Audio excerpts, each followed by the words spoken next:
You're watching Boston University's Roundtable Debate Show. That's right, it's OTP with fresh opinions and hot debate on all the issues. But first, let me introduce today's rhetorical slicers and dicers. Once again, it's Rocky Latito, Jill Collins, and Liz Sicuzzo. Let's start right off with the recent headlines made by presidential hopefuls as they set records for first quarter fundraising. Hillary leads the way with a whopping $26 million, but not so fast. Barack Obama is right on her tail. And surprise, it's Romney who leads the Republicans with $23 million. Giuliani, Edwards, and McCain lag behind with a paltry $15 to $12 million each. Is this setting the stage for the biggest ever primary showdown? And is Romney the new GOP favorite, or can McCain and his Straight Talk Express make a comeback? Liz? So in the New York Times today, there was an article about how the GOP is very upset that nobody in the Republican Party has really been stepping up. Nobody that's making the Republican Party happy. You know, there's a lot of things to face with President Bush and all the windfall from the war. And right now, I think the Republicans are kind of holding back on their money. And you can see that right now in the financing is that nobody's really happy with any of the contenders.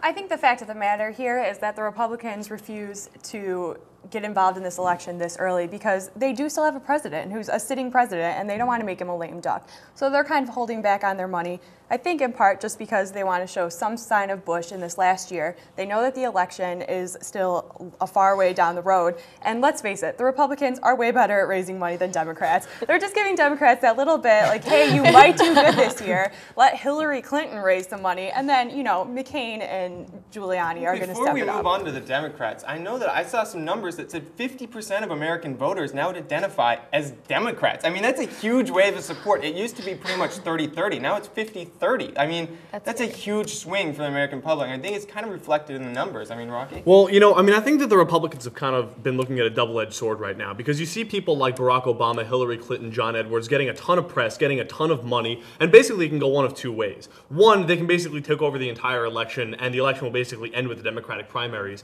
Or two, people will start getting burned out on these candidates, and then they'll want to hear more what the Republicans have to say later on down the road when it starts to really count, and as we start getting close to the actual elections that really matter. You know, the mainstream American public doesn't really know a whole lot about Mitt Romney or Giuliani or about their politics, and they know a ton about Barack Obama and Hillary Clinton, and I think that people are going to start seeing them as fresh faces later on down the road, so I think it's actually a pretty good strategy by the Republicans.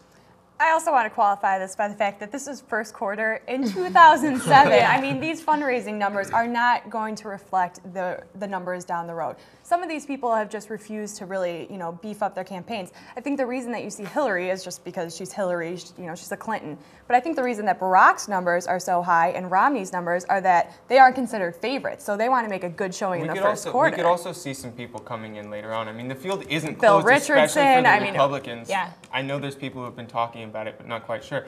Now, what about how they raised the money? Does this matter as well? I mean, Hillary Clinton had more money than Obama, but from much fewer people. Also, Romney, a lot of his money came from business connections, Mormon connections. I mean, does it matter to some extent where they're getting the money? Is this going to play out? Yeah, well, you know, I mean, on the one hand, it's true Barack Obama had a lot more contributors than Hillary Clinton did. And actually, I heard him on David Letterman the other night talking about how most of his contributions were in sums of $100 or less.